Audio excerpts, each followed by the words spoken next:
Bienvenidos a mi casa. Welcome back.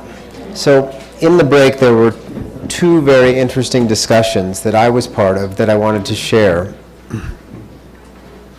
One was about this school and its relationship to these ideas, and whether there was a degree program, a degree that sort of touched these things. That was a question, and I want to address that in the Q&A at the end, right?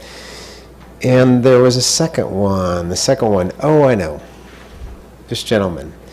We were talking about, he accused me of having clear ideas, which I thanked him for. I thought that was a very nice compliment. But what I said back to him was that I've had the benefit of working in very focused groups of people. You know, for example, the development of LeadND, there were 15 people who essentially locked themselves in a room for 6 years and argued vehemently, fought, stalked out of the room mad, came back, lost battles, won battles, that kind of give and take, and that was as good an education as anyone could wish for. And so we get to spend tomorrow evening together too. So I'm hoping to create that kind of experience somehow. Not that we'll all end up enemies, no, but that we'll take on some issues and have a good sort of go of it, yeah? So, good. Well, so I wanted to, any questions before we resume? Just anything? Discussion, thoughts? Great. Okay. So, I want to tell you a little bit about LEAD neighborhood development. So, as I've said, I spent a couple years agitating as an activist, trying to sell the idea that it was a tool that needed to be made, right? And I have found this to happen multiple times to me in life when you point out a problem, people are more than willing to put you in charge of fixing it. So that's what happened. So I said, we need this tool, it's got to be sustainability at a bigger scale. And finally they said, fine, you do it. So that was really how it happened. We talked about the partnership. And a couple things to say. Maybe I should go back on the partnership. What I think, you will be the judge of this. We are going to have copies of LeadND. You can actually download it on the internet from the USGBC website on your own time. I don't know if it's translated into Spanish. Obviously, it's in English. But what's interesting about this trinity, three groups that came together, these people don't have the same worldview. And I think it's important to point this out. The U.S. Green Building Council, as I've said, views the world as a series of individual buildings that they want to certify, and believe that is their contribution to making the world a more sustainable place. And there's validity to the fact that they've made progress with that tactic. But that really is their worldview. And what they contributed to the partnership, the three-way partnership, was the intellectual product called LEAD, right? The brand, we've heard of brands, right? LEAD has a powerful brand. You all knew what it was, so that was really good. It also came with a lot of bureaucracy. On one hand, they are pioneering. They're very innovative. LEAD sets standards, moves the goals every couple of years to make sure that they are progressive standards. But try and change things, try and reword a sentence in the standard. Committee meetings, emails, phone calls, nothing happens without dozens and dozens of eyes and honestly dozens of phone calls to change anything. That's USGBC, very bureaucratic now, right? It was the Vanguard, it was Marx, it was Lenin, it was Trotsky, and now it's, I don't know, General Motors or something like that. So, but that's that. Congress for the New Urbanism, on whose board I serve, is by comparison an upstart small organization. All three are not-for-profits, no for-profits here. And the CNU really came together in the early 1990s to address what we thought was a uniquely American issue of sprawl and auto-dependent land uses, places designed around the car. but came together in a group, a lot of architects, a few developers, a few engineers, to articulate alternatives to sprawl. And so that was that group's contribution. Needless to say, they didn't agree with the U.S. Green Building Council's one building at a time approach to things, right? But USGBC saw in the CNU something they didn't have and needed, which is they didn't actually have a philosophy that governed when someone was trying to certify not one building but two. They were completely flummoxed, stalled out, just did not have any idea, and to which the CNU said, that's so cool. We totally know that. We got your back. We're good. So that was that. The third group, the Natural Resource Defense Council, is one of the biggest environmental groups in the United States. It has, I think, 600,000 members, which is quite a lot, and they have a lot of money, and they're an environmental group. And one of the issues that really got the CNU interested in LEED ND was the fact that new urbanist planners and architects would draw a plan for a development that was compact. It had streets, it was urban, right? And community members would come out and stand in opposition to the plan and say about this urban plan that it was not environmental.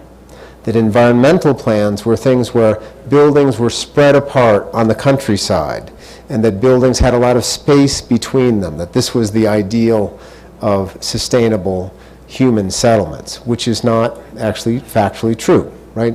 So what we got, the first two groups got from the third group, was an environmental group giving its endorsement to the idea that no, urbanism is inherently sustainable, as opposed to suburban or lower density development. So in this three, it seems like a sort of mashup, a quick sort of slap together trinity, but no, there's actual gives and takes between each of those entities, and it made for a very rich standard. You'll see it. There's a lot of tugs and pulls in there, a lot of compromises that got those three groups to cooperate and stay together. Hey, Carlos, welcome back. Let's see, so the thing that's new information on here, I'm just going to skip this slide. I don't want to see that slide. How is it organized? So LEED ND, if you've worked with the LEED process, which probably you haven't, so let me just, have you? No, right? So it's designed to take a project that you've developed, planned, designed, whatever. It's got a discrete property line, and you want to submit it and have it certified. That's what this is about. So imagine that. It's a discrete project with property boundaries. So the first question that LEED ND asks is, where is it? What is the location? Is it in the center of Distrito, downtown? Is it out on the edge? Is it an infill site? These kinds of questions. Is it on a brown field? Is it reclaiming soil that's been dirtied through industrial use? Things like that. Is it near public transit? Is it served by existing infrastructure? Things like this. So where is it? And you can imagine there is a spectrum of good, that the more downtown, the more the site is already served by existing infrastructure, things like that, there are good things that come from that. And that is, on the flip side, the more a project is out in the countryside, requires new infrastructure, isn't connected to anything, that's bad. That's got costs or harm, however you choose to talk about it. So the first question is, where is it? And the preference is locate in or near existing places, right? We've paid for the infrastructure. We know how to get there. We may not need new streets and new schools and new sewers to serve it. The second idea is to avoid sensitive lands, floodplains, habitats for endangered species, things like that. Slopes that if you build on them will erode and wash out, things like that. So that's kind of the where question.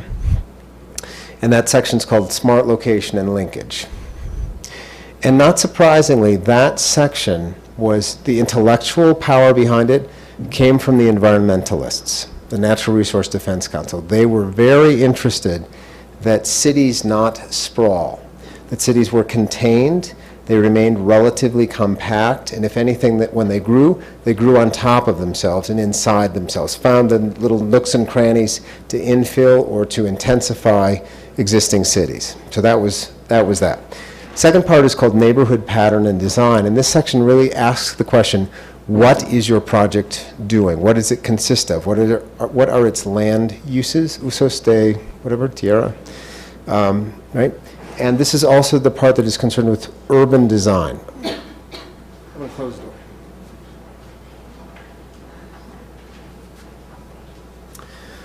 Urban design, which is the shaping of public space through design, right? That's what I think it is.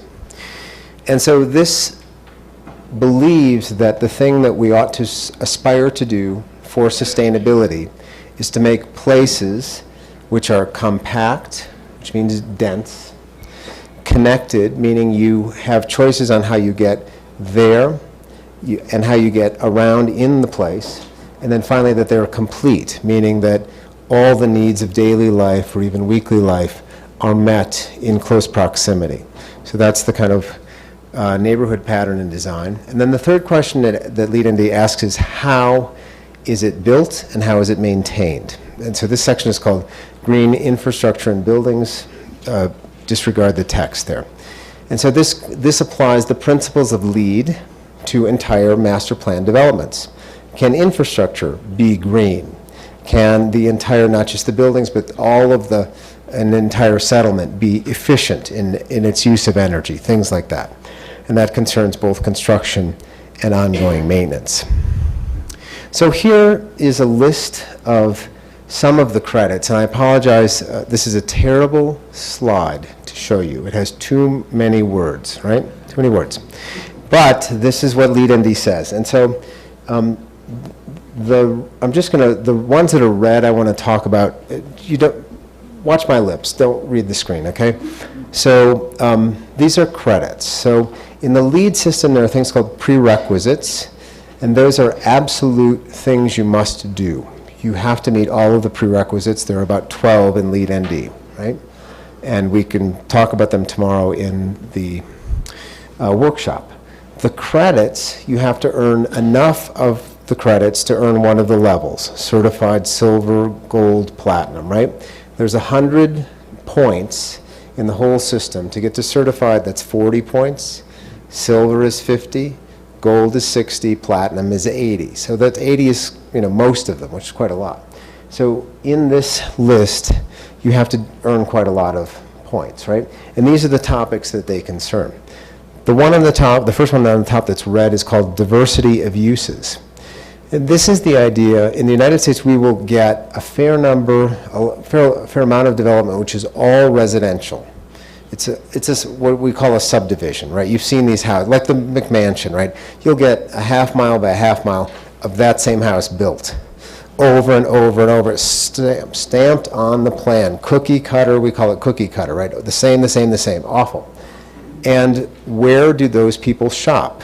Well, not in their subdivision, because there's no mix of uses, and so they must drive bigger distances. So simply by adding a diversity of uses, in that case, you can capture trips, shorten the number of trips, shorten the length of trips, and reduce the number of trips both by adding diverse uses. If that neighborhood had a school the kids could walk to, fewer trips. If it had a place where your job could be, fewer trips. You get the idea here, right? So diversity of uses. Diversity of housing types. For the first time in a sustainability standard, something called affordable housing is now part of LEED, right? Under this credit called diversity of housing types. This addresses two different aspects of housing. One is the idea that there are different family types, different dwelling sizes and types that we all in our life want. In the United States, a lot of home builders are set up to build a 4-bedroom, 2.5-bath house. That's all they build. That's all they build. And so they go to sell it, and who are they selling it to? A single parent with one child, right? 4 bedrooms, 2.5 bath. It's like, wait, that's not my house, wrong house, right? So they fail to detect that, at least in the US, probably in Mexico, that families are all kinds. 2 adults living together, unrelated, 2 married, multiple generations, blended kids, all kind of crazy stuff, but they still build the same one thing, right? So this says, let's draw your attention to all the different types of housing you can build for market rate housing. This is built by a developer for profit, right?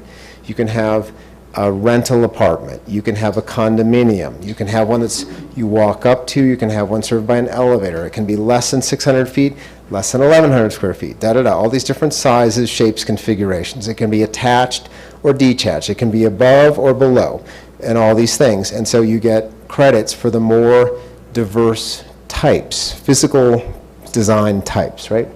The second part of this credit is about affordable housing in the way that term is used in the US, which is actual housing that gets some sort of government subsidy. So that is kind of radical in certain communities, but it is considered a sustainable part, it's a healthy part of a community that housing would be provided in every neighborhood, as opposed to there being one neighborhood in a metropolitan area that is the dumping ground or the gathering place for all the poor people, right? Mix it up. So that's what's intended by that credit. And the next one down you can see as well. Any questions on that? Is that making sense? Yeah. So this would be useful if you were the architect or the planner. You've been hired, you're doing a layout, and you say, what should the stuff be? The housing part, what should it be? And so this says, think about it. Provide a lot of diversity. It can take a lot of diverse physical forms, right? Next one down, street network. Now this comes out of the New Urbanist canon to a great extent. The idea that human settlements tend to persevere and be durable and usable over centuries when there is a network of streets, okay? Go back to the oldest settlements in Babylonia, the Middle East, India, China, Mexico City, I learned today, dates from the 1300s, very impressive. But all those places had a fine-grained network of streets designed for, frankly, pedestrians. But it allowed for an easy interchange and a connectivity to get from any point to any other point easily. In the United States, we have gotten away from that pattern in favor of what's called large lot or large block, super block development. Sometimes there won't be a street for a half mile, right? So to get there, you have to go around it. No one walks there, and so on and so on. So the resilience of street networks is something I think we can confirm by looking back in history. So it's in Lead ND because that associates with durable settlement patterns, okay? Walkable streets. Walkable is a funny word to me because for the planners, who's a planner? Somebody's a planner. One person's a planner, nobody's a planner. There's a planner. Here's the planner. There's a planner. In the US, the word walkable is something that every community that develops a plan says in the plan. They say, we are a walkable community, right? Now, I've showed you pictures of places that you would never in your life walk, right? Remember that hamburger joint? That community, I saw its plan. We are a walkable community. No, you're not. No, you're not. But, so a lot of times people use the word and it doesn't mean anything, right? So in this case, in Lead ND, we have defined 13 specific measures, performance measures that associate with increased levels of walking. There are sidewalks. Pretty basic, but you'd be surprised. A lot of places that say we are walkable don't require sidewalks. So there's no place for people to actually walk in the walkable place. A little crazy, call me, whatever. Walkable streets. Entrances should be on the fronts of buildings. Buildings should have windows that face the street. These are really basic ideas, right? So, but anyway, it's codified in that section called walkable streets. I'm going to skip down to the last three. Passive and active open space. We talked earlier about the benefits to private property owners and to cities of having parks distributed through a community. This sets a criteria for how close they should be to one another. So you could go use the Lead ND criteria, map a community or an entire city, and figure out if it meets the parks criteria. And it would be a pretty good detector of opportunities for increasing property values and actually increasing community happiness by adding the parks in the places where they should be, right? Local food production. This is a big deal in the U.S. these days. Everybody's talking about food and local food and farm to plate, this idea. So LEAD-ND for the first time puts local food production in a sustainable standard. So it's been out there, I think, in the culture, something that's getting a lot of press, but for the first time it's here. And there are 3 or 4 ways you can satisfy this criteria. Excuse me. One is to actually have gardens through a community. It can be private gardens. It can be public or community gardens. There's another thing, you can also provide a farmer's market or a market. We have good markets here. It could be a farmer's market. And there's another thing in the U.S. called CSAs, Community Supported Agriculture. Have you heard of those? You basically contract with a fraction of a farm's output. You know, this farm will grow whatever it grows in the season and divide it into 200 shares. And so you get 1/200th and you get 1/200th, and it's delivered to your house. And it's a basket of crazy vegetables, stuff you've never seen before, weird shapes, and you pull it out and ask, what the heck is this, and how do I cook it, and all this sort of stuff. But anyway, LSA, local supported agriculture is another one. And then finally, community outreach and involvement. This is one that will hit those of us of a certain age in the right way. For the first time, LEAD-ND says that a community that is planned with input from neighbors is better than one that's planned without, right? And it sets up a protocol for saying, to say when you have involved the neighbors to a significant level and when you haven't. And the one test that's there is you have to document that you've met a certain number of times in certain ways, asked certain questions, and then identify when somebody in the community has disagreed with something you've done. So why don't you change this? Why don't you do it this way? Why don't you do that? Either you have to make the change or you have to communicate back to them in this public way, we didn't make the change and here's why. So there has to be an actual exchange. It can't simply be you hosted a lot of people, they drank coffee and you sent them home and you get the credit. No, you have to interact with them. So anyway, these are tools that I think build a better process. Sure. Yeah. Within this neighborhood plan and design list, is there any recommendation or standard or, let's say, request of the maximum distance, like the walkable distance, for someone to to move from the building to another one? Well, I'll tell you the question is there a maximum walkable distance? Yeah. It will depend from climate to climate. Sure. The walkable distance thing is that's a whole evening. So we can get a beer afterwards and talk about that. The way we address it, I'll tell you how it goes. For example, in the diversity of uses, there is a distance, a radius set for this diverse use has a benefit within this walking distance. And I think it's a 1/4 mile, right, for diversity of uses. For passive public spaces, parks, I think it's a 1/6 of a mile. It's a little shorter distance. And the thinking there is that more children are walking to parks and that a longer distance for them is harder as opposed to an adult that would be walking to a store, for example. So we don't have it exactly, but that's how we handle it, is that think of it as radiuses or radii or concentric rings that are bigger for bigger things. The active public spaces, which would be like a soccer field or a baseball field, I think is a 1/2 mile.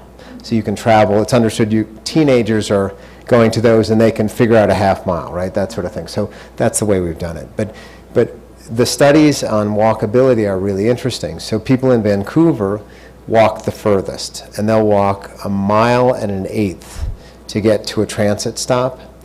There are other extremes, like people in Texas don't walk at all.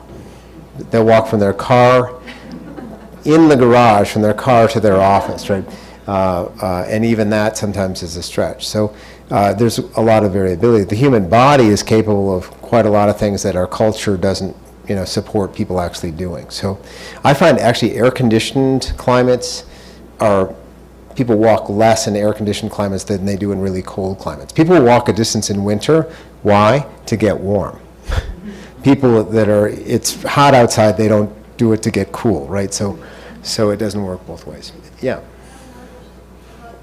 In this list, do you have a subject about local job generation or something? There is. Or is it included in the diversity of process? It is, I realize this slide is an old slide, so I put the wrong slide up. So there's a, in the smart location, smart location link, there's something called the jobs housing balance. So it is as close as we get. And,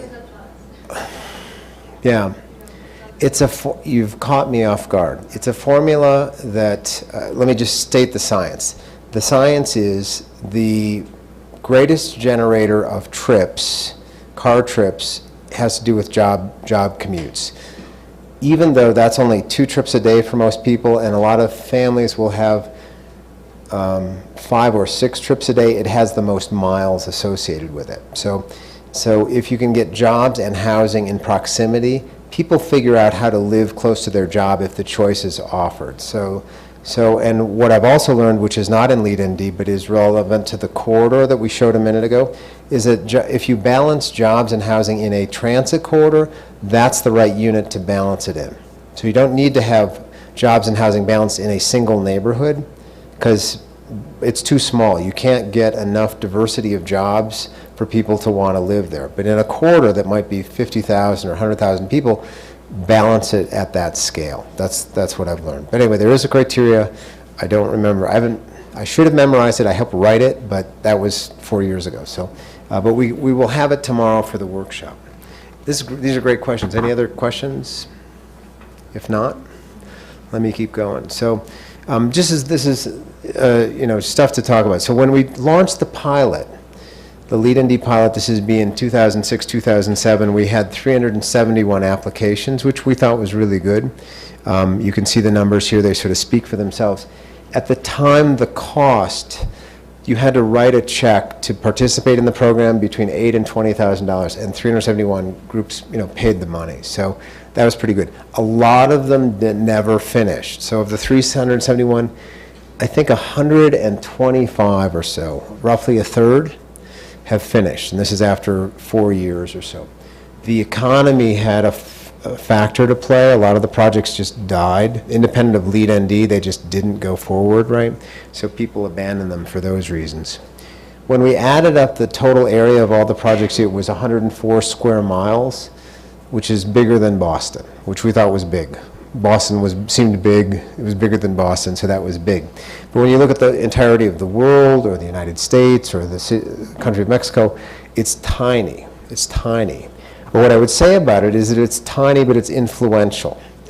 Even though, like Dockside Green, 15 acres, tiny, corner of Canada, almost forgotten. But look what they accomplished in a very small area that stands as a model to all sorts of larger developments around the world. So in our practice, you can sort of detect this as part of what interests me about what I get to do, is to build the project that is pioneering, that really advances the art and the science of something, and to be the model for other people to come kick the tires and like it or dislike it, whatever, but it's an example. The other thing in the U.S. we have, I call it the Portland phenomenon, Portland, Oregon. You've heard of Portland? So Portland's a really progressive town, and so many times you go to conferences in the U.S. and you see a slide and it's like, wow, that's really cool. Where's that? I say, Portland. Say, oh, well, that's Portland. They can do things in Portland we can't do. Like, there's no reason you can't do it, but there's the exceptionalism, the idea that Portland is somehow, the drinking water is different, they have more PhDs, I don't know what it is, but somehow if they did it in Portland, it means nothing. That you have to have a local example. And so I'm a big believer in this idea of I want you all to go home and build one of these projects in the next 3 years. So that's your homework assignment, right? Figure that out. But if you do, you will have a lot of mini Portlands or whatever your beloved place is in your state or in your city, and it's not this foreign idea that those crazy people out there can do. We did it here. So I think that's really powerful, the sort of spreading the wealth. 80% are infill or brownfield. Here's the map. Okay, I want to get past all this. Okay, this is a funny one. This is, you know you're successful when you have enemies, okay? But this is a really perverse kind of opposition. So we wrote Lead ND, and we knew that the American home building industry would hate it. Why? They like doing those subdivisions where the streets don't connect and the same house is built 100 times because they're really home builders and they're really thinking about how can I build that second bathroom most efficiently. You have a question? Yeah, an example of that same kind of construction Yeah. in Mexico would be like Casas Geo. Okay. Close. Everybody knows what Casas Geo is. Okay. Like They have a local example. Yeah, okay, perfect, what she said. So we write Lead ND with all the values that you've heard about, and the National Association of Home Builders, representing developers like the ones that did this project, come back, and what do they say? Read the red part. We dislike Lead ND because it promotes an unproven connection between health and walking. Is that insanity?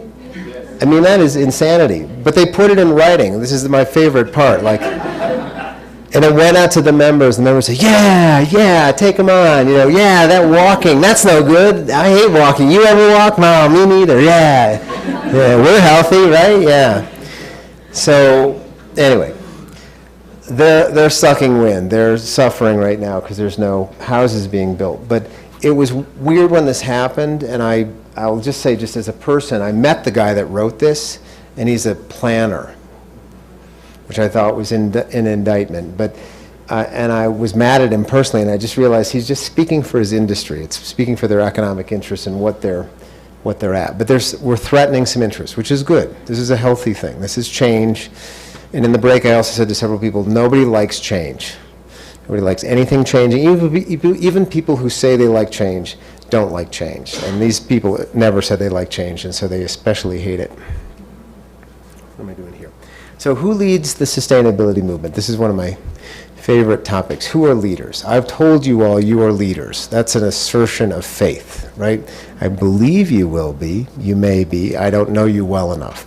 But I'm going to show you a picture. Cover your heart if you have a pacemaker or something like this. This may shock you.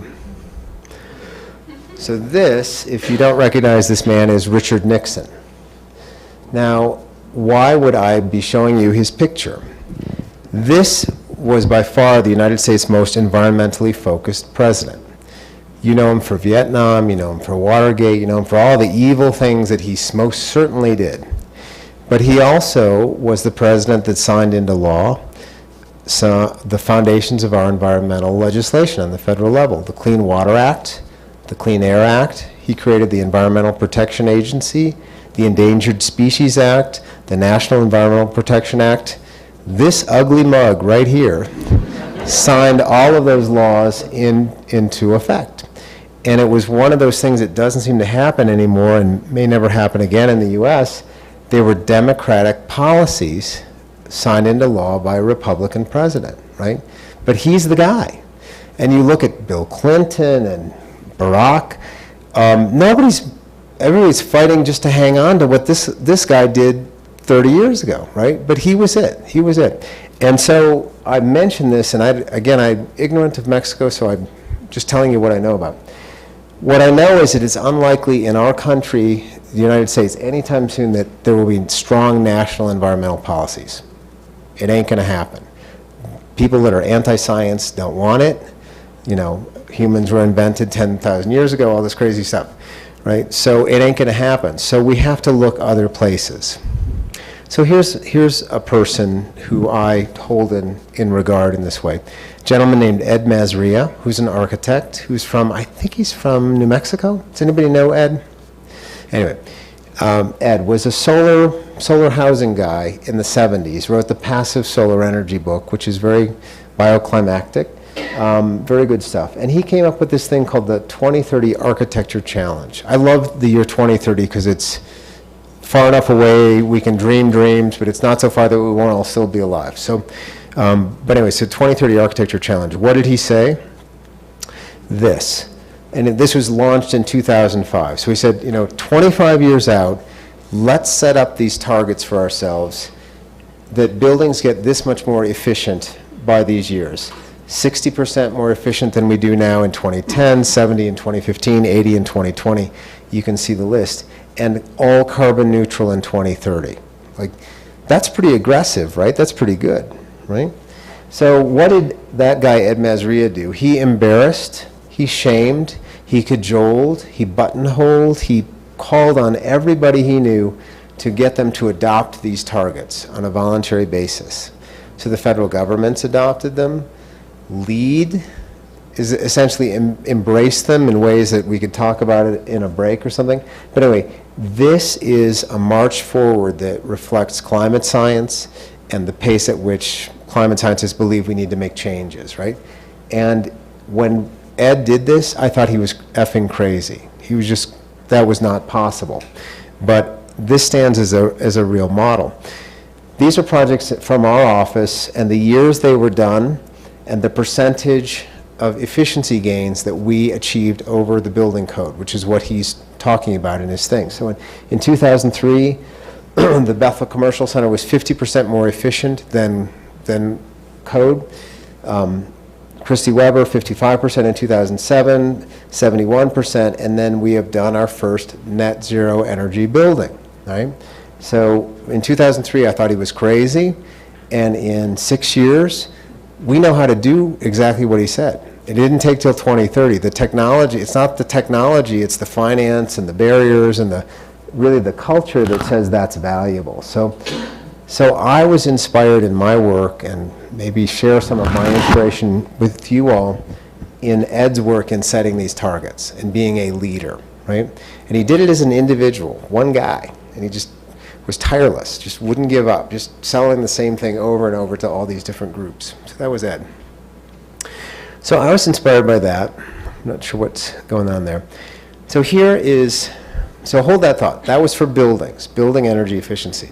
So in the year 2007, an organization called Building Green, which publishes a worthwhile newsletter called the Environmental Building News.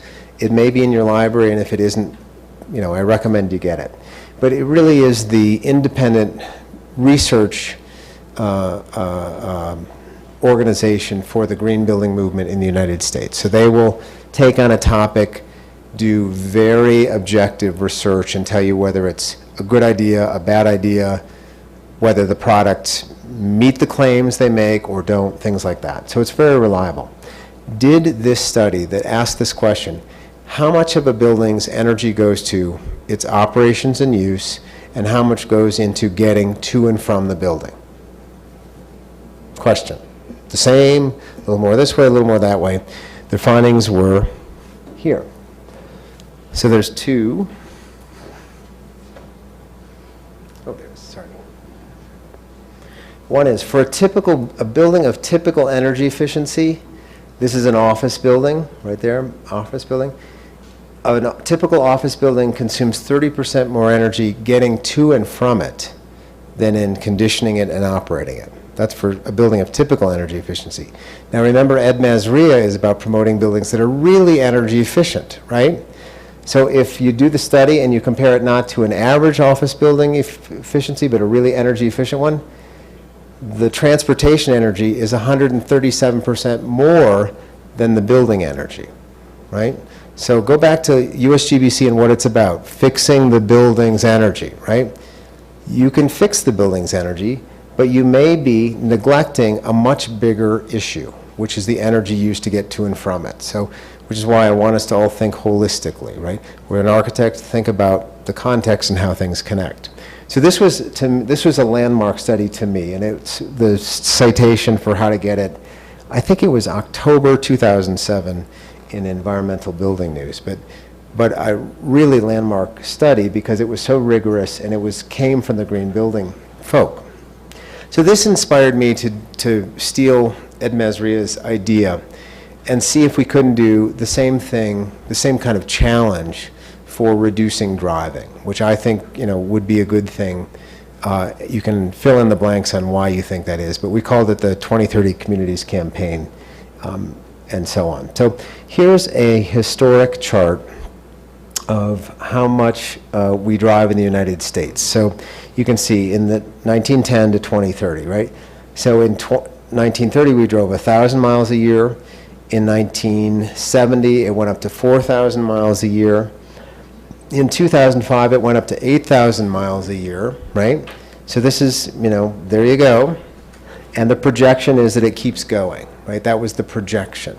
So this is back in 2006 and 2007. The proposal that we made was this: what about we set ourselves a target that by 2030, we go back to driving the same number of miles we drove in 1970.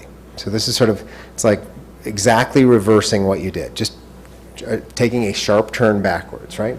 And so watch the laugh line that this produces, that, right? That's what we wanted. Like, could we do that, right?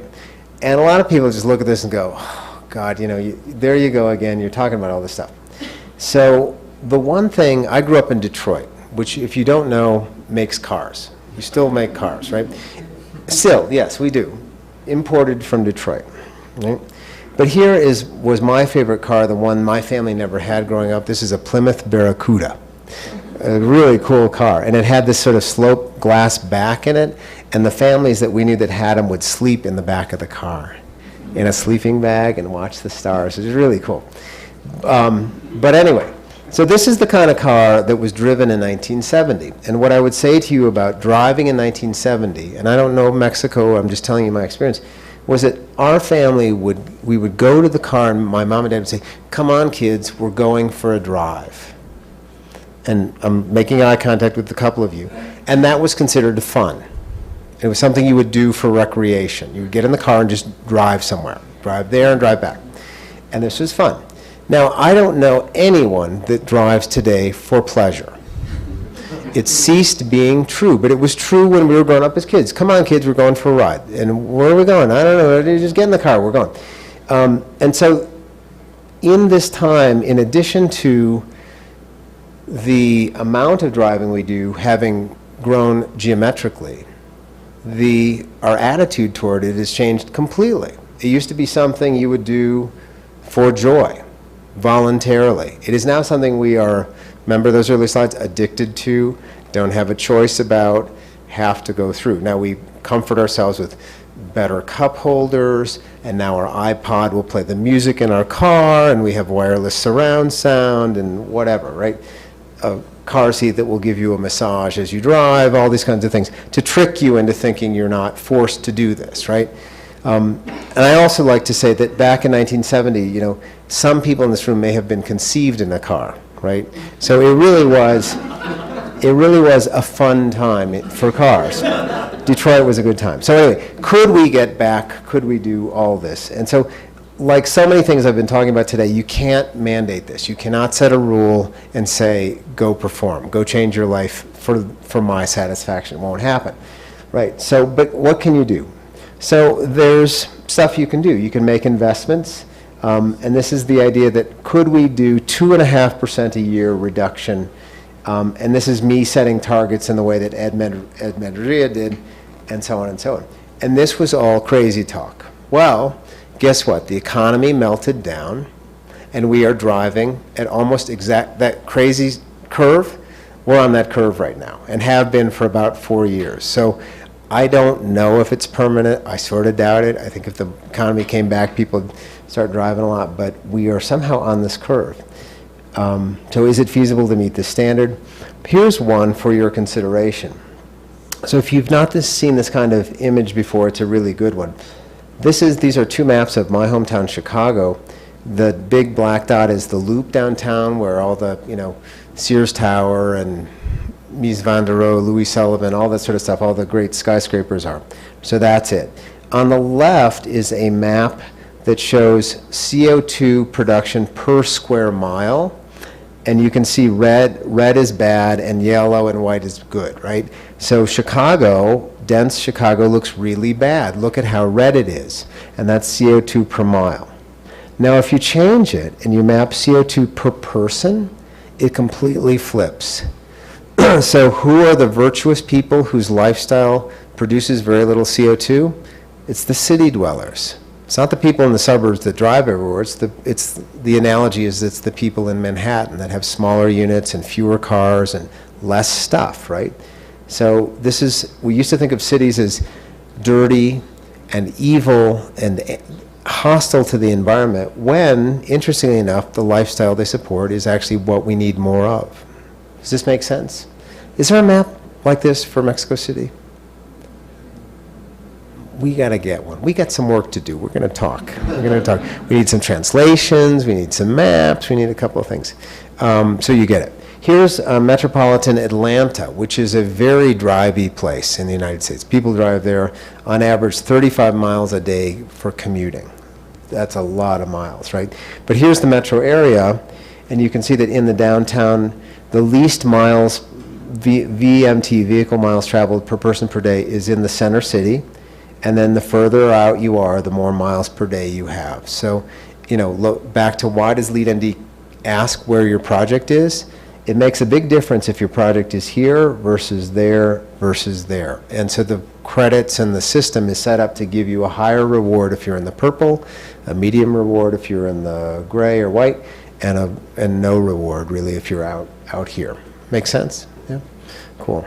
So cities are inherently sustainable. Yeah. And you can see, this is just Portland. This is, Portland could do anything. So even before the economy turned down, they had already figured out how to reduce things. And it's by really obvious stuff. Like, what does this chart say? If you construct lanes for bicycles to be ridden in, guess what? More people will ride bicycles.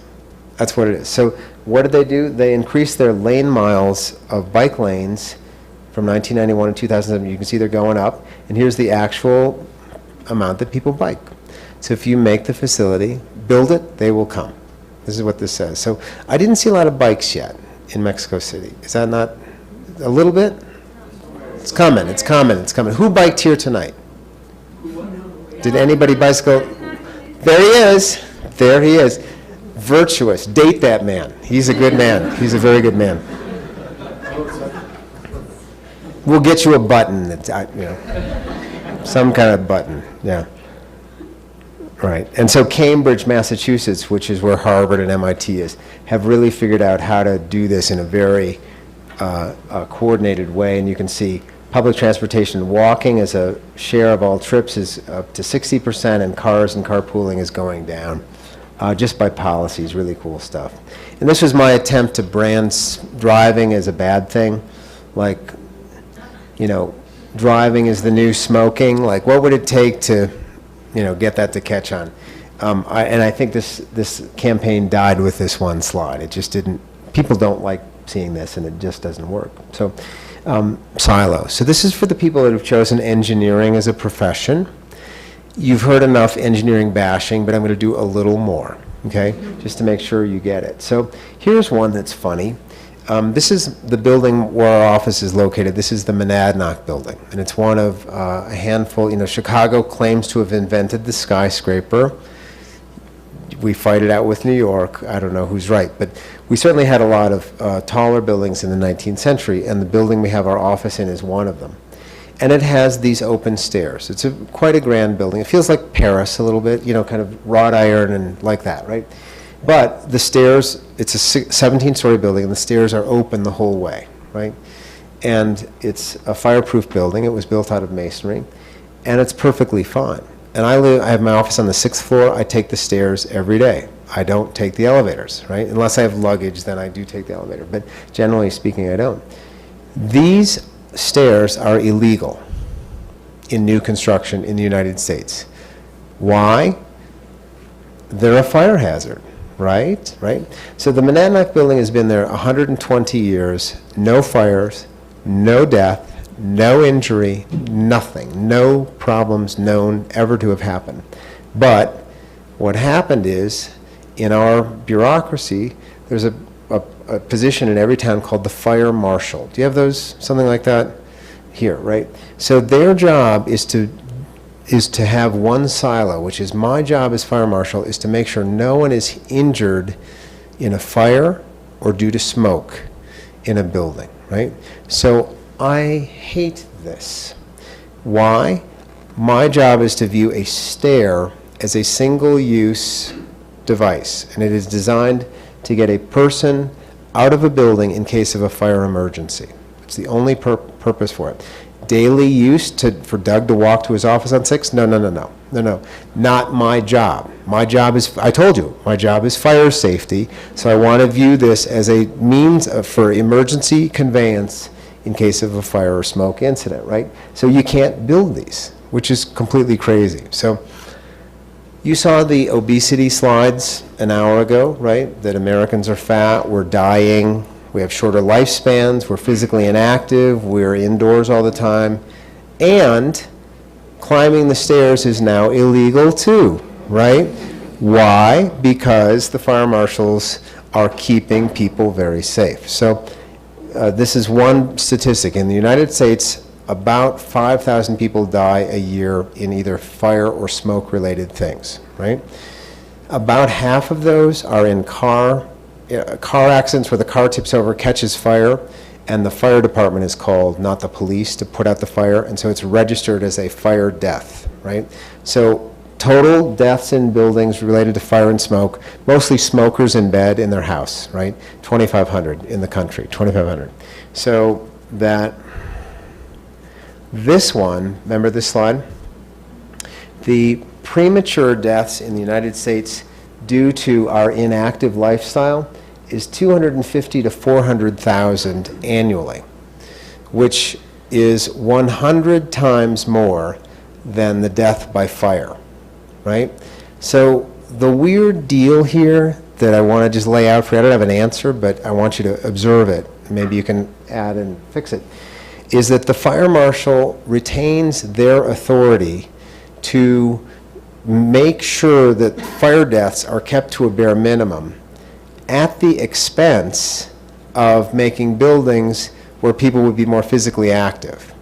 When you ask the Centers for Disease Control why Americans are so obese, it's not because they went on some cruise ship to Cancun and came back weighing 15 pounds more. No, they may have done that, but that's not what gained it. Americans gain a pound a year on average starting at age 30. That's what they do. So they're the right weight, then they're 10 pounds more, then they're 20 pounds more, then they're 30 pounds more, and it's just this inevitable encroachment. And when asked what sorts of interventions can people do to keep the pound a year off, the first answer, climb stairs. So I think you've now seen the problem. We're getting obese, our lifespan is shorter, our buildings could be designed to make them maybe help with that a little bit, but the guy in charge of making sure those buildings are safe for fire won't let you do it. So what's the result? 100 times more people are dying because of the guy whose job it is to keep people safe, right? So this to me is the great kind of silo conundrum, right? So, and fire marshals in our planning work are absolute authorities. They are godlike figures. They can show up, we do a plan, and they can stop your plan dead. I'm sorry, I want bigger streets, I want these buildings moved around, I want to be able to get my truck in there, and it's all to shave 5 seconds or 10 seconds in the case of a fire for the truck to get to that building, right? 10 seconds, right? Meanwhile, for the rest of the year and in perpetuity, that place may be messed up because it's designed for a fire truck, right? So stuff like that happens. So please don't become a fire marshal. That's my request to you. And you know, like you get, I'll show this because how many are engineers? Like a lot of engineers in the room, right? Few engineers. So this is like the kind of stuff we get beat up on. We lose these battles. So we proposed this street into a neighborhood we designed as 18 feet wide. And you can get 2 cars in 18 feet. It's pretty skinny. We could keep 2 trees. That's what we want to do. And so what did they want to do? They want to blow it out. They want to make these really wide turns and radiuses. And you can see this truck has to be able to turn. What they want to design for this, a truck, a delivery truck, which happens rarely, right? A 50-foot long truck to be able to come in. At the same time, a 50-foot long truck is leaving, and that they can't negotiate or cross into one another's lanes. No, you can't do that. So this is how engineers kill your project, right?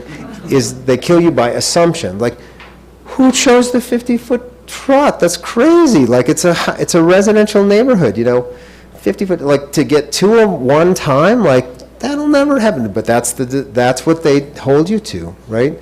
So it's this crazy stuff, like, and so in their minds, they feel really good. I'm keeping it safe. Imagine 2 trucks came at the same time. You wouldn't want it to be unsafe, right? Like, and then you can go crazy. Like, well, what if a 747 was flying over and it crashed? And then there was an earthquake at the same time, and then that happened, and then there was a lightning storm, and the trucks kind of got tilted, and like, you could really make the streets really wide if you get, you know, you get delusional and fantastic about this stuff. But anyway, engineers in their routine day are delusional and fantastic, and impose it on you and screw up a lot of the world. So don't become that kind of engineer, please. And if you're tempted, call me in the middle of the night. I have an 800 number. I'll try and talk you down best I can, right? So, okay, so this is the end of this thing. The one, I have a second, how are we doing on time? We doing okay? Good. The one, some of you I think attended Living Futures in Vancouver. Somebody did, right? You guys did? You know, the one conference I might, if you're tempted and you like to travel, West Palm Beach isn't too tough to take. But anyway, the CNU, the Congress for New Urbanism, is there next April or May. So if you wanted to sort of get a little taste of some of the stuff that I'm talking about, that might be a fun trip to take. But I'd like to pause and see if there are any questions and ask somebody to queue up the next PowerPoint. I don't know how to, I'm a Mac guy, so I'm like completely out of my element here. Any questions? Anything? Yeah. I have a couple of comments. Please. First, do you think it would be appropriate, because most of your presentation has been sustained by the American dream, Yes. but is there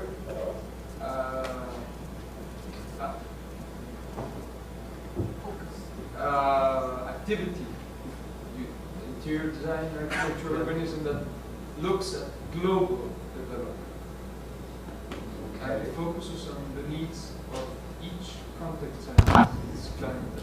I see the points in the list you were long are very generic, but for example, developing countries would not have the same pace that the first world countries to get to the aim 2030 with energy efficient buildings in the whole. Right. And the second one was, what would you say about Arcos and Paulo Soler? Great. 2 great questions. Thank you. Another hired actor to give me really good questions. Number one is, for example, is LEED ND relevant in developing countries? And the answer, I would say, is probably not. What I'm a big fan of the history of sustainability. I mean, it's a short history. It started, you know, I think in the late 60s or early 70s in the US, at least with Earth Day, which was 1970. So it's 41 years old. So it's a discrete history. And like the development of LEED ND has its blindness, its silos, its narrowness, and it's all to do with the motive of the people that created the tool. So in the drive around today, we talked about this. LEED was created in 1993 by 3 men from Washington, D.C. And one in particular led the charge, and he was a realtor, he was a broker. He would buy and sell buildings and real estate in suburban Washington. And what he would see that he was offended by was people would sell, they'd have like a 5-acre thing with a little building on it. And they would sell the land.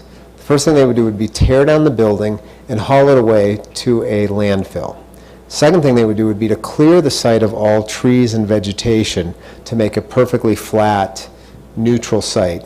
And then someone would build a building exactly where the prior building was and plant trees exactly where they had just taken the trees out. And he said, this is crazy, like what's with that? So that guy was one of the 3 guys that founded the U.S. Green Building Council and wrote LEED. And he wrote it, we are all victims of our context, which is maybe good or bad, but he wrote it to solve his problem as he defined it, which was, I want a standard that will make the new building and the trees right, that we won't do this stupid thing. So it had that idea that the right scale is 1 building at a time or 1 parcel at a time. And to this day, 20 years later almost, his values still inform LEED, right? LEED MD was really written in a United States context to favor development that was infill or brownfield redevelopment or transit served over suburban subdivisions and cul-de-sacs. It was written for that context. The fact that it showed up, I got to work on the Beijing Olympic Village. They called me. It's like, you're kidding me. You heard about it? You're kidding me. So they got certified under LEED ND. We didn't design it for them. It worked for them. It was useful. But developing countries, we didn't make it for that. And they would be developing countries would have to increase their resource consumption to incredibly stupid, wasteful levels to even sort of qualify to then reduce them under our standard. I mean, it would be like, it's just the wrong tool. So I hear you on that. So the second question was about Arcosanti. All right, people know what Arcosanti is? No. Yeah. Why don't you describe it? I'm going to rest my voice for a second. Green Building Council last year. Yeah. There were these trips to different places, and they took us to Arcosanti. Oh, is that right? I imagine it was nicer on photographs than the actual place. It's become old. Yeah. And, but the idea is beautiful. Yeah. So what this is? Yeah. I love the place. They now sell bells. Yeah. Bells of cement. And the value of the site is the idea. It's in the middle of nowhere. It's a beautiful place, a deserted place. Phoenix, Tucson, Arizona, right? Arizona. Yeah. So Arcosanti was the creation of a gentleman named Paolo Soleri, who was originally a sculptor. He's Italian, moved to the United States, and was in some ways a disciple of Frank Lloyd Wright, and conceived of utopian megacities, really, and had the occasion to build parts of 2 of them out in the desert, and does so with a lot of volunteer labor. People will come and basically give their time for a month or 2 months or 3 months, live on site, and cast these concrete shells and so on. So I think to me, it's a more spiritual community than it is a model for human settlements. And people go there and they get something out of joining a collective activity with a physical focus, I think. Is it a model? I don't know. The economics are weird. A developer could never make money at that. The way they make money is to sell these bells, and I have one on my porch. I know they're beautiful bells, but that's my opinion. I think they're super block. They don't engage a lot of these issues, and to me, Frank Lloyd Wright was a great suburbanist. He was a terrible urbanist. If you look at, and he's from Chicago. If you look at his proposal, 1933, for Broad Acre City, is this one you've heard of? It was his sort of utopian settlement, and it was 1 square mile of the suburbs, and it assumed everyone would travel by helicopter, and so streets and walking just didn't matter. So there's like all this crazy, and that everyone got, as Thomas Jefferson thought was right, 1 acre to grow food on. So it was necessarily suburban. Yeah. Yeah, I really differ Oh, from good. something that you said. Good. Because I really do feel that LEED is very useful for us in a developing country. If you take Casas Hill and you bring that list up again, and you put in all that information, instead of making the same thing over and over and over again, you start making different kinds of you put a zócalo, you put a little place where people have their home upstairs and their shop downstairs, and you put in all of these requisites, you're going to have a very successful community, see? And healthy. Because what they're building today, it's gonna be making children that are gonna be growing up in gangs. Very unhealthy. Okay. So being led and being sustainable is not only about big, beautiful buildings like Legorreta's led Platinum in Reforma.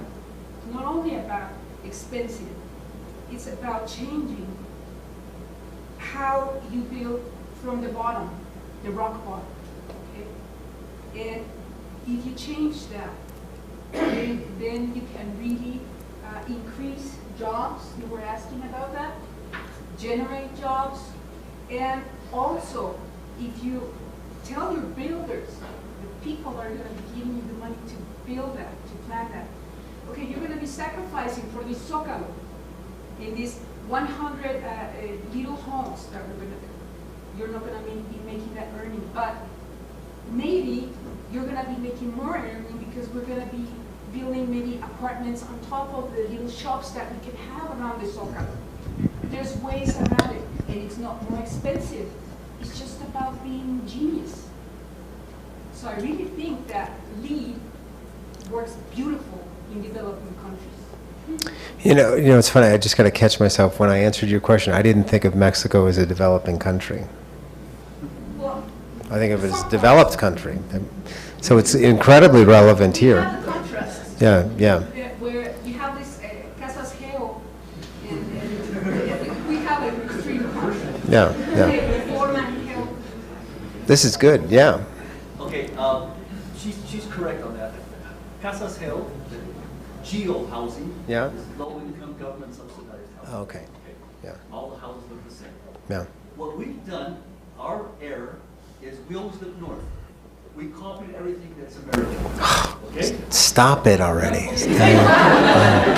But Please. yet our traditional towns had these kinds of neighborhoods. Sure. The local shops in a walking distance, the local church. Yeah, yeah, yeah, yeah. So now we're rediscovering that, hey, suburbs aren't that good.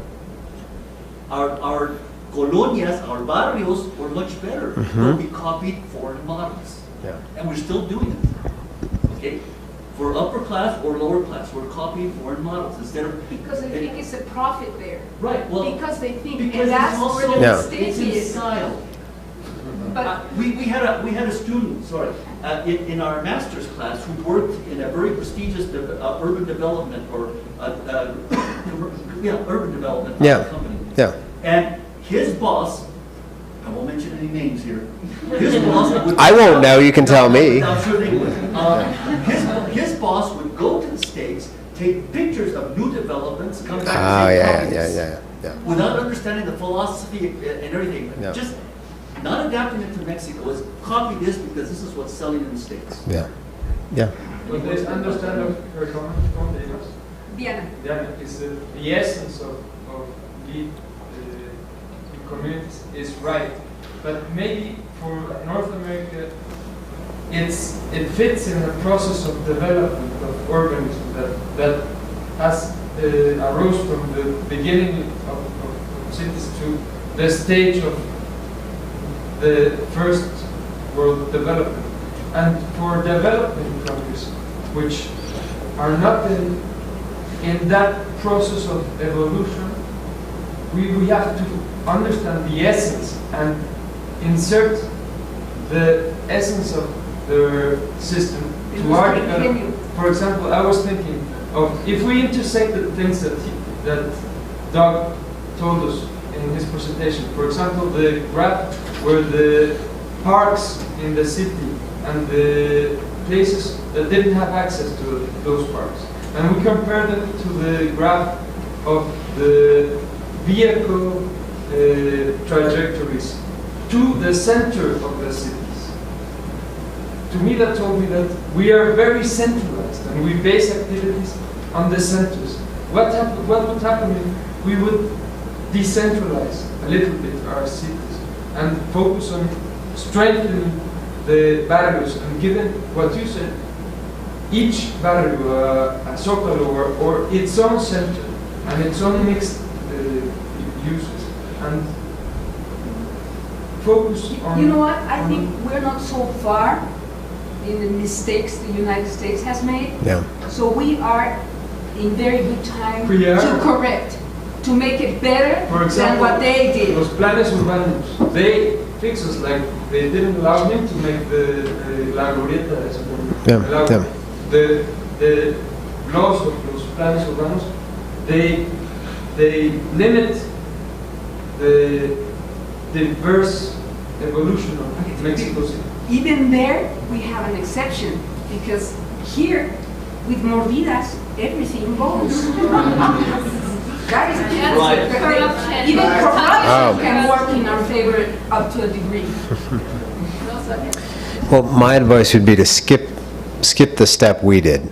Just don't waste your time doing it. So Lead ND is in many ways a reform. You know, we made a mistake, we built a lot of the bad stuff, and this is guiding us to skip that step. That was great, that was great. You know, one thing I was going to say, just your comment about the Ligareta building on the Paseo de la Reforma, which we saw today, which is a LEED building. Our discussion, Is that one? or which one, I'm not sure whose it is. Yeah. Well, here's the funny thing. So the buildings you pointed out to me today that were all the LEED, I said, you know, are there LEED buildings in Mexico City? Let's go see them. So we drove by a few of them. And they're all these glass boxes, right? Glass box. And that is the image of a green building. Well, I was saying that there's been a study in the United States of building energy efficiency by according to the decade that the building was built, right? 1910, 1920, 1930, so on. And they found that buildings from the 1920s and the 1930s are the most energy efficient. And so the 2011 glass box, edgy. 60s and 70s and 80s, the worst, right? But the 20s and 30s buildings were good for a couple of reasons. One is that, the style, they didn't care about the style. But what they often had, and you see it in the Deco district by the Palacio de Bellas Artes, is the windows are relatively big, but they are not floor to ceiling, right? So that they admit a proper amount of light, but not so much that it's a lot of heating and cooling, number one. Number two, the footprint, the plan, el plano of the building is fairly thin, delgado, yeah? So that the distance from a window to the deepest part isn't that far. And so you can do a lot of activities with the lights off, 1920s and 1930s. So LEED would allow you to certify a building that was 100 meters thick. As long as you have views to the outside, you would lose a couple credits, right? So LEED is not going to, the market won't build yet buildings like the 20s and 30s. But I think that's the end game. You want to make a really green building look to the past in many cases. So it's very interesting. But that's what we build now. That's what we put a plaque on. Green building, glass box, green building, right? So it's going to evolve. It's going to evolve. Other questions or comments? Yeah, go ahead. How is LEED taking in account like the culture into the points? Because I see a lot of like technology and providing walkable distances to the residents, but how exactly do they propose to like do the transfer of technology, or people get adapted to that technology? Yeah, great question to everybody hear it is, you know, what about LEED and culture and LEED in place? Probably is maybe a way to say it. LEED, the governing rules of LEED ask that each prerequisite and credit have a few attributes each time. One, that it be verifiable. That is to say, the requirement is clear so that you can say, this one, yes, you pass, and this one, no, you don't pass. It's clear. And everybody in this room could look at the same two and say, yes, no, right? It has to typically be quantifiable or a yes, no, question. In LEED ND, we had a credit. We proposed a credit which was our attempt to get at culture or local preference, which was a requirement that a project, before it's planned, study local traditions in urbanism and architecture and to record them. and then to demonstrate that the design team and planning team and development team had looked at those and studied those and considered those as the preferred pattern for laying out a Zocalo, like you said, Zocalo, shops, housing above shops, whatever the local pattern was, and that you then, like the other credit, had to justify if you didn't choose those, you had to explain why, right? So it was verifiable. We could agree you had done it or not, but USGBC wasn't that interested in it. So it was too non-rigorous for them at the time. Culture changes within the U.S. Green Building Council in the same way that it changes in the general culture.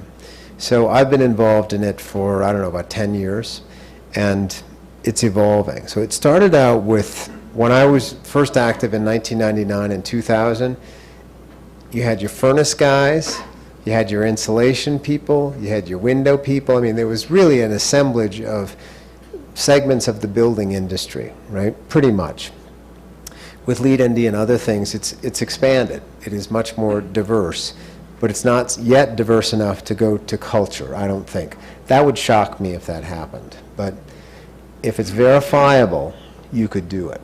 The second test I will just mention, just because you're leaders, and I think it's interesting to me, so I hope it's interesting to you. The other thing that happens is you have to set priorities, because Lead ND is 100 pages, which to me is way too long, right?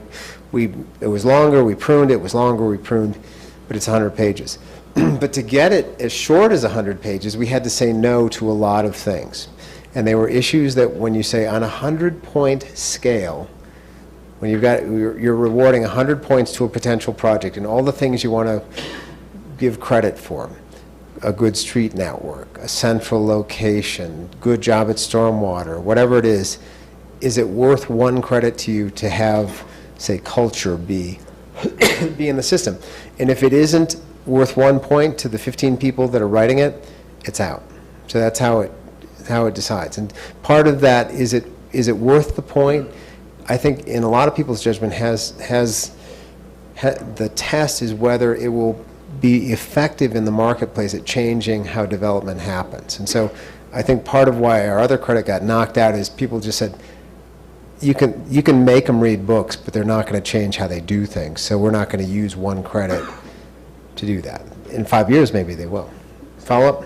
I kind of think that like the whole lead infrastructure is based on American culture. Sure. And, if you want to move it to a different country, you would have to take into account very much the culture of the place. Sure. Because most of the Mexican projects or big engineering projects, biodigesters that they want to put in some place, they don't even explain to people, they don't even ask the people, do they want the biodigesters, do they know how to use a dry bathroom, stuff like that, and they never end up working because the transfer of technology never happens. So kind of my question was like, for example, you did the fountain or the corridor. Yeah. Was there ever an assembly or like a meeting with the neighbors to say this is the plan that we want to do? Do you agree on this? Would you like to something else to ask? Yeah. So the town of Normal had 120 meetings. 120 meetings. There was not a plant and a weed that wasn't discussed. You know, it was incredible. So they had more meetings than anybody. So they had a lot of meetings. I will say that the U.S. Green Building Council, there's also the World Green Building Council, maybe you know this, and there's probably a Mexico Green Building Council, am I right? Yes. Yes, right. So each nation's council can take like Lead ND and customize it with constraints, but there's flexibility there to say, you know, this idea here, we just don't do that, or that doesn't make sense for us, or whatever. It's like, let's get that out of there and get this other idea in. So that's how the USGBC has set it up. But it was very reactive. You know, like I said, people wrote these standards to solve a problem in their area, and they had no idea it would become popular and used globally, and so it's kind of caught them off guard. Their success was a surprise to them. Yeah. So yeah. Just one comment about this goes locally. I was working on a project in Middle East in which they are applying a similar thing as LEED, that I think is it could be even better. It's called Estidama. Estidama. Yeah. Estidama. Estidama, yeah. Estidama, in which they've done this exactly. They are applying, or they are based on lead and input, but they are applying most of the concepts to their own culture. Yeah. So it's even more complete because they are including cultural things like climatic improvements and things like that. So I think exactly what we need to put is like highlights and Yeah. Estidama is one. Briam from the UK also now has Briam communities, and we have a list of, I think there are 4 other international standards that compete with LEED ND, and I encourage you to look at all of them, you know, and they steal from one another, honestly, because Estidama was developed the year after LEED ND was published. It's like, oh, well, let's customize this, and it was great. For example, Estidama is still pilot. Yeah. So yeah, they are. And I've also heard Estidama, that's in a kingdom, right? One of the Emirates, is that right? Yes, this is one of the Emirates. Yeah. So I had a friend that contributed to Estidama, and he said, you know, we were so excited in 07 and 08 when we wrote it, and you know, it's basically a kingdom, and the king can decide whatever he wants. So he liked it that year. Apparently, he doesn't like it now. So it's out. So, but yeah. Yeah, the good approach of this is that Yeah. they introduce a cultural or they locally. Yeah. Yeah. The idea I want to leave you with is this idea just that, you know, around the world, this is, I think, a common need. You know, you come up and say, God, that was a bad development. Why couldn't we have done better? What tool could we use to guide us to have a better outcome, right? That was really what drove us to make LEED ND and Estidama probably too. And it'll always be imperfect. They'll always be imperfect. There'll always be guides to you. But you have to, you know, in the end, be your own best critic, yeah? So I want to show you some pictures of some stuff we worked on. And this is just kind of a portfolio I grabbed. This is an example of what in Indianapolis, Indiana, which is middle America. This is some affordable housing attached, right? And it's considered radical communist because the walls are shared, you know, because the expectation in the United States is there's a house and there's some space, and there's a house and there's some space, right? So this is radical. Evanston is where Northwestern University is located. In this case, these are all over the map, so I apologize that there's not a consistent thread through. But there was a diagonal railroad line that divided the community.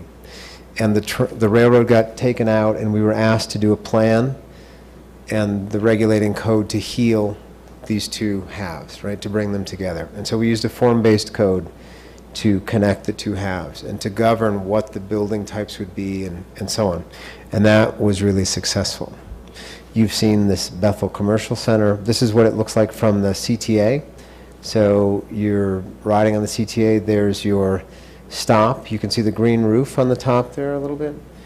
We raked the roof so that it would be visible to people on the train. Here's Christy Weber Landscapes. It's an interesting story. It's a landscape company. Most of the employees, 80% are from Mexico. So they called it Rancho Verde, right? It's on the west side of Chicago. But here's the building. This is our 4th LEED Platinum. And it's very high tech. There are some trains right across the way that are stainless steel with corrugated metal, so the building facade mirrors the train. Here's light shelves. This is sort of the gizmo end of green. So light shelves and light shading devices, a little bit of bioresponsive stuff, yeah. Here's the interior of this building where it's a landscape company, and they wanted to put a garden on the roof. And so we designed it so that the roof slopes slightly, and the trees on the roof sit directly above columns. And this diagonal strut in steel you see here was an innovation that allowed us to build the building with 20% less steel. It's kind of cool. It's a really cool space. And there's daylight on both sides. So this is one of our buildings. This is 55% more energy efficient than code. Very good. But the lights are off most of the day, and it's 42 feet face to face. Here's a greenhouse on the roof. So we've been trying to get food into buildings for a few years. In this case, we tried to justify, I wanted to put the greenhouse on the roof. The client said yes, and then we tried to find reasons why we had just agreed to do this. But in the end, what we were able to do was to figure out, in Chicago's climate, winter heating is a very big energy demand. So what we figured out we could do is to preheat the winter air that comes into the building in the greenhouse. So we crack a little window here. When the sun is out, the greenhouse heats up even to 70 or 80 degrees on a winter day, and the air that comes into the building is heated for free. So it's really cool. The thing we never thought of is that you can actually introduce aromas into the building. So if you wanted in the winter to put mint or oregano or sage or whatever, you can have Sage Tuesdays and Oregano Wednesdays and mint miércoles, yeah, like that. And so that was cool. Aromatherapy in a building. We never thought of it. It just sort of happened. Like somebody said, "You smell that? Like that's mint. Like where's that coming from?" Well, it's coming from the. It was really cool. So that was fun. We do a lot of solar installations in buildings, try and make them visible in one way or another. This is a historic conversion. You've heard of Sears. It was, started in Chicago. This was the original Sears power plant right there. We converted it into a high school, charter high school. LEED Platinum, National Historic Site. This is our first net zero energy house. I apologize for the greenness of the slide. It's not as green on my screen. So this is a courtyard house. It's a sort of a U shape or C shape. Here's the south is to the right, north is to the left. So this is a one-story wing and a little one-story connector, and then a two-story wing to the north. It's passive solar, so the sun comes in, clerestory windows there and heats all the spaces. We use a butterfly roof, so we are intentionally capturing stormwater to collect it and use it to flush toilets. The upturned part of the roof there, as you can see, is used to mount solar panels. And so the building was designed to be 20% better than net zero, that it would produce 20% more energy than it uses in a year. And this is finished in 2009. So the first year that did not work. It just didn't work. And some of the software controls were part of it. This house has geothermal heating and cooling, which means we use, the earth, columns of soil in the earth to dump heat or extract heat. And what we figured out to do, this is crazy to me, but it's a great story.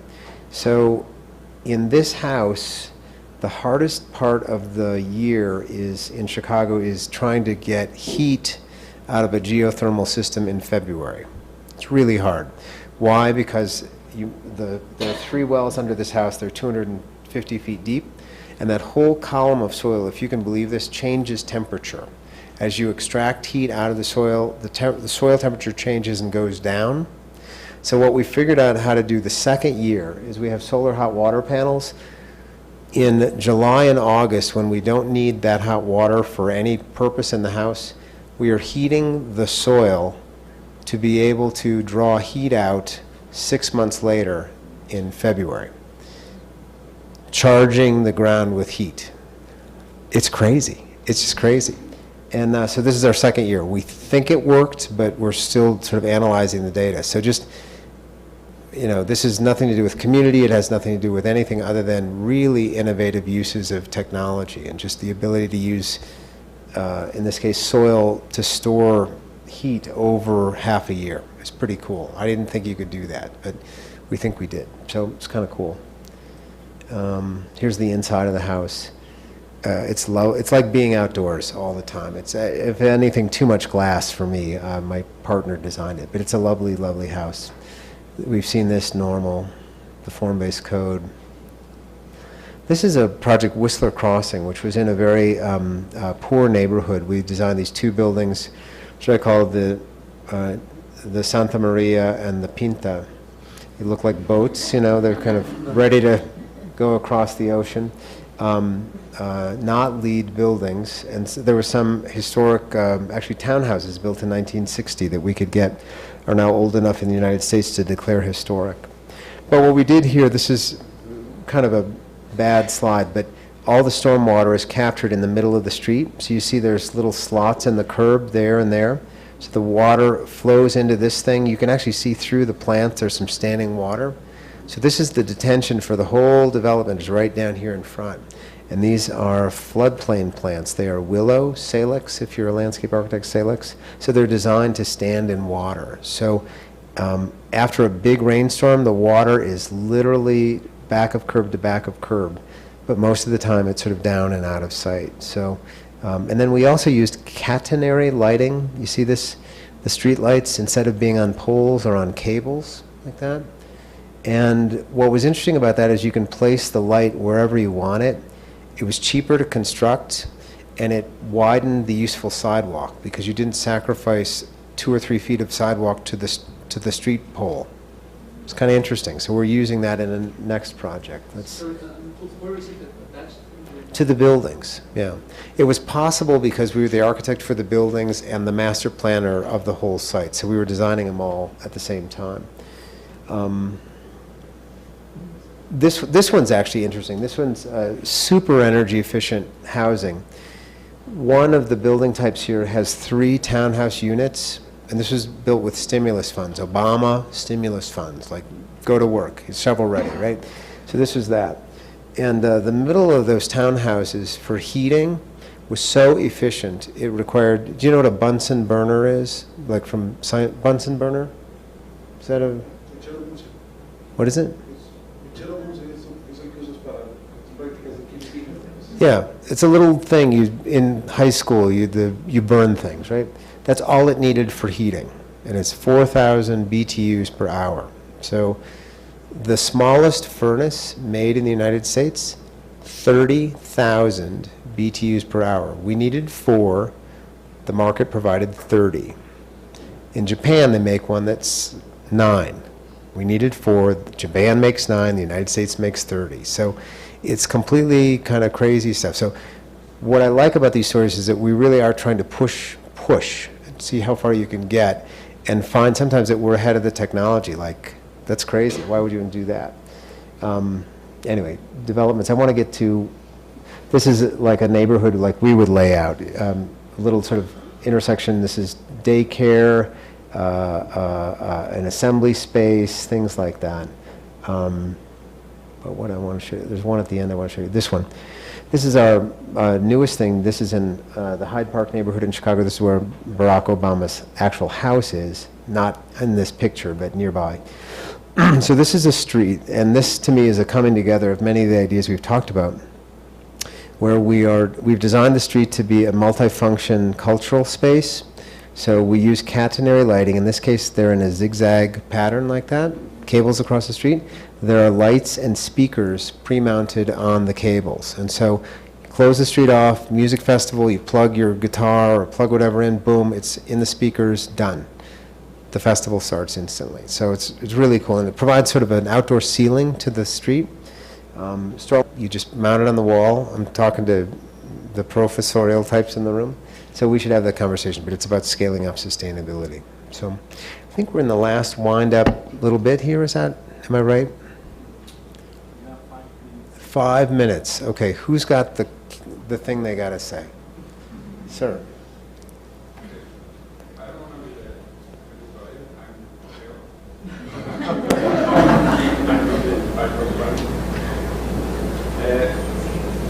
but in order to give some information about the new principles of sustainable communities from Geo, I think that it's a Mexican example for the beginnings of design of the new urban communities. And I would like to have an opportunity to organization on it.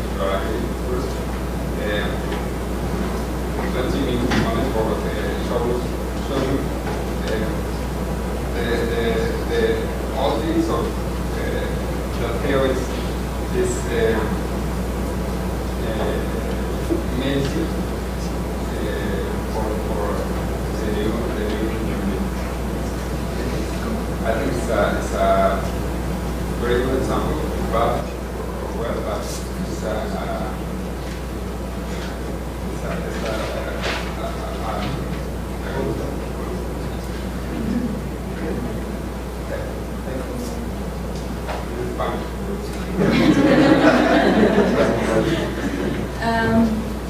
I just wanted to say that we are developing